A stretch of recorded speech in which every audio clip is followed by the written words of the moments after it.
Hello, and welcome to Grade.com Talks With. Today, we're talking with Shelley Callahan, Director of Development at Children Incorporated, an organization that provides resources to children in need in the United States and abroad because they passionately believe that every child deserves education, hope, and opportunity.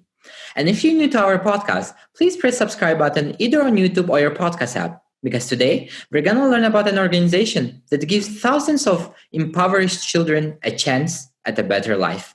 Hello, Shelley. Welcome to Grade.com Talks. We're excited to have you here.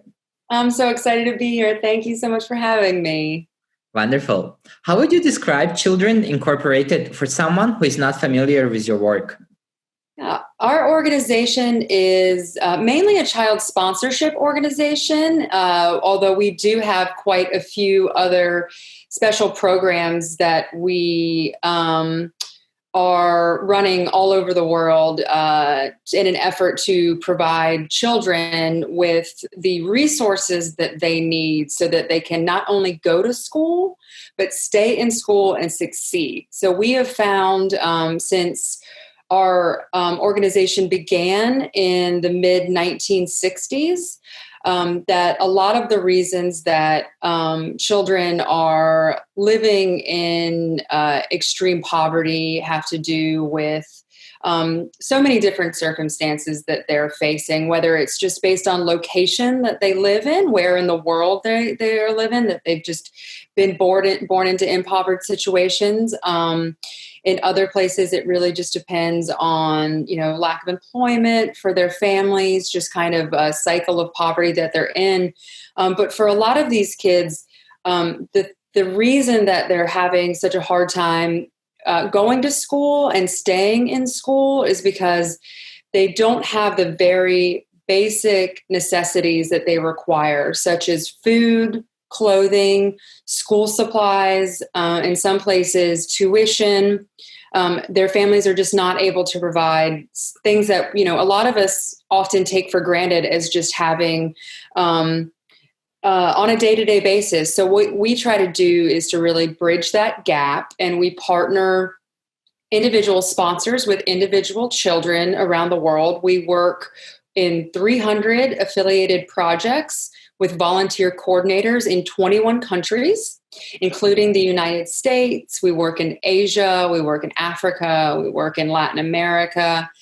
And through that partnership, for $30 a month, a sponsor can provide for a child on a monthly basis those basic needs. And so it's a continuation of support that's really vital for a child so that they can go to school, do well. They don't have to concentrate on whether they're hungry or they don't have shoes or clothes.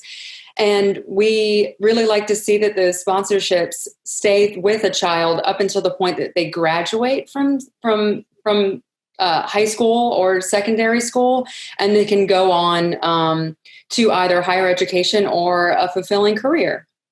Mm. Wow. The fact that your organization has been running for 60 years and you run programs across the world is very empowering. And the fact that you are bridging the gap between the basic needs of children who live in uncomfortable situations, in the situations the children didn't choose, but they have to live in, and you are bridging the gap and bringing resources to those children in need so they can focus on their education, so they can focus on their development, so they can break the chain of poverty that they have been growing up in. You described a little the reasons behind children poverty, while there is lack of basic resources for children, and I assume it varies in place to place, but could you please describe the main reasons of children hunger, poverty, health, and lack of education, particularly in the United States and the areas that you work in? Yeah, and I really appreciate that question for a lot of reasons, because poverty looks different depending on where you are, and it has the same implications for children, though, in that it means a lack of opportunity, as you were saying, and that's really what we work to overcome. In the United States, a lot of the poverty that we see is even looks different whether you're in like a more rural area or if you're in maybe a more urban area of a city setting. And a lot of times, a lot of the poverty comes from families being isolated. So they are living very far away from decent jobs, decent schools. They lack transportation to get to decent jobs, to get to decent schools, to get to stores. Oftentimes, when we visit our projects in the United States, we find that there are we call them food deserts in the United States, areas where there are no grocery stores. There's no place for children to get, families to buy nutritious food for their children. Even if they had the money to do so, we unfortunately, see realities of children living in homes with no electricity and no water, running water, even in the United States. And you don't think of that as an issue that we would have in such a developed nation. But it's really that isolation. We really see that often is a huge cause of poverty, and just so hard for families to keep up when they're working, sometimes 2 and 3 minimum wage jobs, but it's hard to make ends meet. And I think a lot of people can really relate to that. And then when you have emergencies arise, which we do unfortunately often see, we see a lot of house fires with our families because they live in poorly structured house. So infrastructure is a big problem. And then so there's just not really a way to be prepared for everything that kind of life can throw at you in different ways. And then, as you mentioned, things like health concerns. So even, a small health concern and, needing to visit a doctor can be very expensive for a family, for any family, let alone definitely for a family that's living in poverty. So I think, really, you have to consider all of those factors that you just mentioned when you really look at child poverty overall. You really do have to look at, how is it related to their health? How is it related to their overall well-being, their education, whether or not they might be eating, but they might be eating very poorly and not nutritious food. So we really try to cover all of those bases, and we're very proud as an organization that we are able to reach some of the most impoverished children in the world in those isolated areas that are very far away from any other resources. We've got a great, amazing team of volunteers around the world that work with us out of the passion of their heart to help children in their community, through our program. So we're very fortunate that we're able to do so much and we're able to reach so much, and that we can say, without a doubt, that the support that our donors and our sponsors are giving to these kids is going directly to them, and it's doing the most good. Mm-hmm. Indeed, the fact that there are dead zones like deserts where children don't and families don't have access to nutritious food is very sad. Even considering the fact that United States is a developed world, and the fact that if this problem exists in a developed world, then the situation might be completely horrifying in underdeveloped or developing world. So it's very important to understand that although the quality of life around the world is increasing, yet the issue of poverty, the lack of food, the lack of basic needs for children remains one of the urgent issues that needs to be addressed and people need to be more involved in. And the fact that your organization is working on that gives us a hope for better future. You mentioned that about the Sponsor a Child program, and you described it briefly how it works. Could you please describe it more in detail and share a story of a child who was sponsored through the program throughout their elementary and high school education, and how it helped them to prepare for the adulthood? Yeah, I really love that question, because one of my favorite things to do is to be able to share stories from our organization. So, but to start off, our sponsorship program is, as I mentioned, where we will partner an individual person who is the sponsor with a sponsored child, and that child could be from any of the 21 countries that we work in, and you're more than welcome as a sponsor to have a preference for a country. Maybe you visited a country and you're really drawn to that. We have sponsors that maybe did live abroad at some point, or they have a neighbor that's from a country, something that really just pulls them to a certain place. So if you're interested in a certain place, or if you're just interested in supporting, we have plenty of children that are currently on our wait list waiting for sponsors. So we will, absolutely can choose a sponsored child for you based on some of the children that have been on our wait list longer than others. And with that partnering with the sponsorship, what will happen is that once you've signed up to commit to the $30 a month to support your sponsored child, you'll receive a packet in the mail in which you'll get some information about the child, their interests, their grade level. You'll get a photo, and you'll get some additional information about where they live and the affiliated project, which is going to be a school or community center or after-school program. Which is how they're receiving the support on a monthly basis, is that child is attending that particular project. And we encourage our sponsors to correspond with their sponsored children as well through letter writing. We say often at Children Incorporated that it's not just the monetary support, it's that emotional support that sponsors give to kids. These are children that have never been told they're special.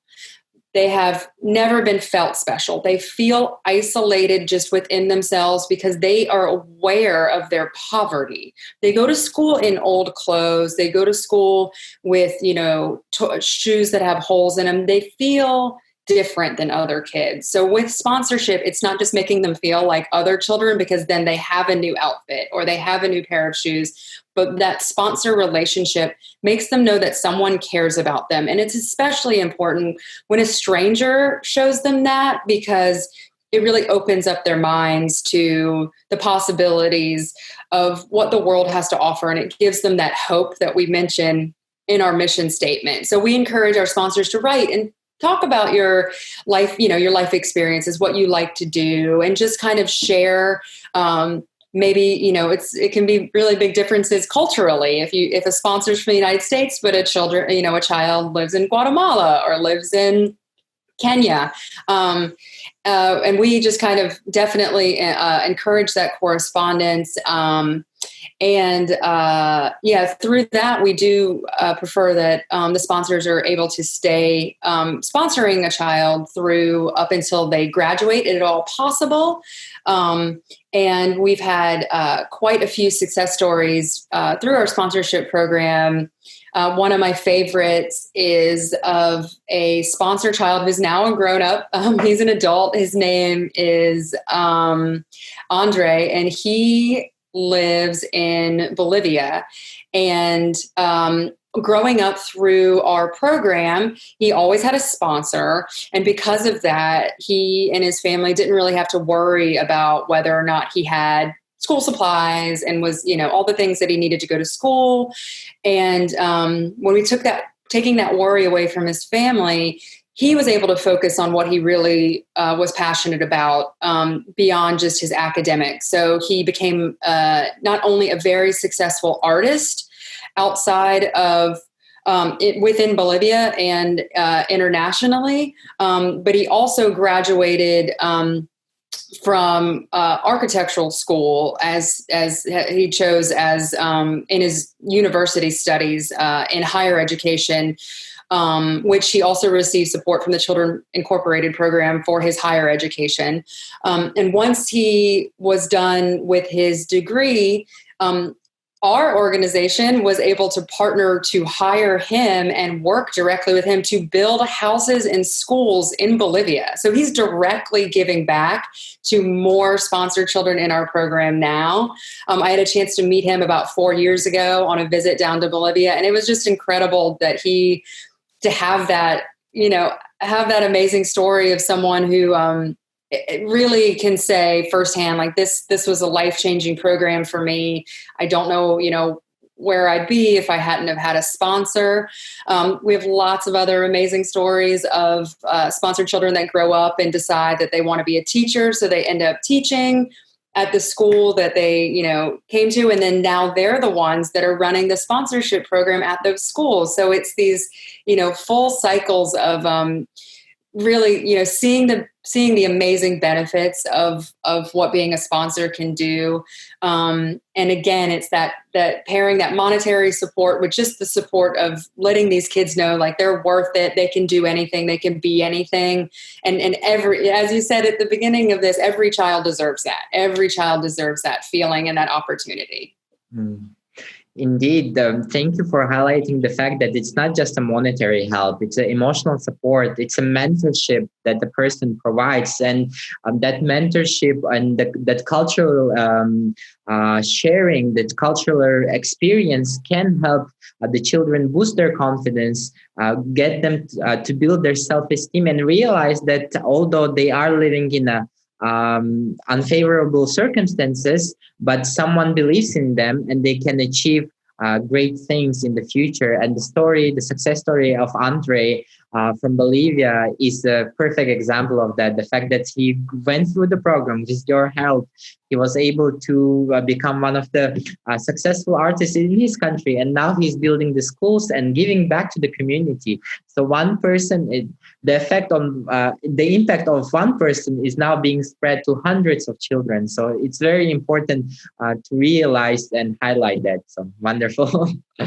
And during our conversation, you mentioned that you have a network of 300 volunteers who work on site on your on-site programs. Could you please describe what are those on-site programs and how do volunteers interact with the children, or if they do, and what's the impact on that to the volunteers themselves? Yeah, that's such an important question. Unlike a lot of other child sponsorship organizations, which there are quite a few, Children Incorporated, we really stand out because the volunteer coordinators that we work with are doing it based completely on the sheer fact that they care so much about their communities and the children that are in them. They are not paid for the work that they do.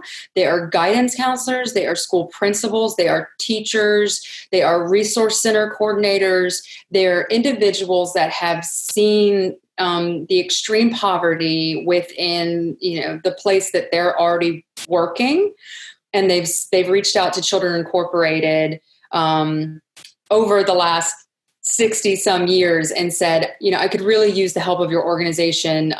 We've got, I know these children individually. I know them well. I've seen their homes. I've met their families, and they really need your help. So these are just the most caring individuals that you could really ever imagine. And the fact that they are volunteers in these schools and community centers, really, for us, what it really does is that not only does it help Children Incorporated and that it helps keep our overhead costs low because we are not additionally paying them as staff members, but I think more importantly than just that monetary side of it is the fact that as volunteers, they know the children so well because that's how they want to be involved in their communities.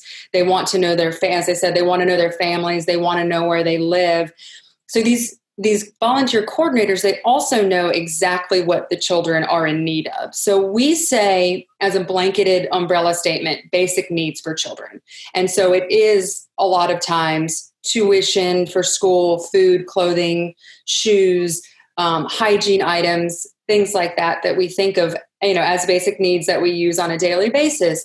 But what our volunteer coordinators are able to do, because they're so closely connected to these sponsored children, is we give them the freedom to really choose what they think is best for a child. So if they know that a child needs eyeglasses, or they broke their eyeglasses, they are absolutely encouraged to, replace those with the sponsorship funds that they're receiving, or to request additional support through our Hope and Action Fund for emergencies such as medical expenses. As I said, sometimes our families will, lose everything in a house fire, or realize that a coordinator will do a home visit and find that children are sleeping on the floor and they don't have beds. And so when they are able to have that connection directly with the children that we're not able to as a small staff based in the United States working in 21 countries, but they tell us directly what these children need. And we're able to say, absolutely, you know them the best. Make sure that they get what they can, because we don't want them to fall behind in school. We don't want them to be hungry. We don't want them to be cold, sleeping on the floor of their home. So we feel that individual connection is so important. We feel that it makes sure that we are really providing the absolute best for each individual child. And it doesn't have to fit into purchasing the same exact thing every single time, every single month for the child. When things come up, when it's different, of course, we have adjusted a lot of what we're providing for based on things like COVID-19 and things that are coming up seasonally, winter coats, and preparing for children for particular situations such as the need for mosquito nets in countries like, Ethiopia and Kenya. So it's really different. It's really different depending on where in the world the child is or what their particular needs are. But we are incredibly proud of our volunteer coordinators, their willingness to work so hard and take a lot of time to really, really know these children very well, so that they're provided for in just the best absolute way every month.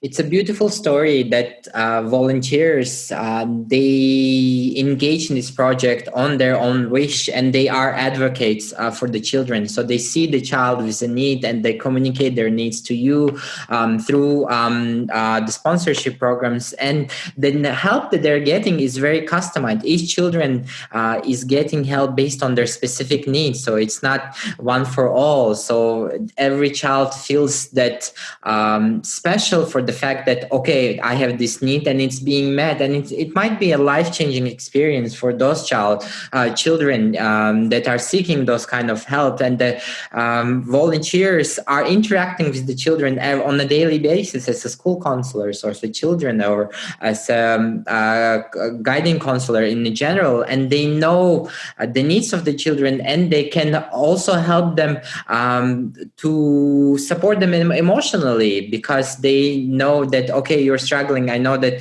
the situation in your family might not be well, but in school you must feel safe. Within our own community, you must feel safe. And the fact that you've built such a network of volunteers from more than 300 in 21 different countries, that's great. And the more such volunteers, the more children can get help, and little by little we can make a world a better place by giving a child, as stated in your mission statement, a hope for a better future. If someone would like to support Children Incorporated, how can they do that? It's very simple to support Children Incorporated. I recommend going to our website, which is www.childrenincorporated.org. And there you'll find all the information that you would need about our organization. How to sponsor a child, how to make a one-time donation to any of our special funds. We have an international feeding program fund, a U.S. feeding program fund. As I mentioned, oftentimes we do a lot of other special projects such as mosquito nets or beds and linens for children in need. You'll find that there, and you'll also find out how you can sign up to become a sponsor, which is in a few different ways. You can do it directly on our website by creating an account. But if you want to just talk to someone a little bit more directly and have any more questions, we have our amazing staff is always ready to answer your emails or phone calls about sponsorship, and you can find our email address and our phone number on our website as well. We take a lot of pride at Children Incorporated as being an organization that will answer the phone anytime you call, and it's amazing. And you will talk to a real a staff member, a very caring individual who everyone on staff is so knowledgeable about all of our projects, all of our volunteer coordinators. It's a very has a very family feel to it, which takes a lot of work to do to run the machine well and still do all those personal touches. But that's who we are as an organization. So please visit the website and find out more information. And if there is anything that you still have questions about, just reach out directly to us. We are available to answer any questions that you have. For you listening and viewing, the link to the Children Incorporated website will be provided in the description, so you can go to the website and learn more about the great work Shelly and the team are doing at the Children Incorporated, and learn how you can support them in their mission of helping children across the world. Thank you so much, Shelly. It was wonderful to get to know the great work you and the team are doing at Children Incorporated. Thank you so much for having me.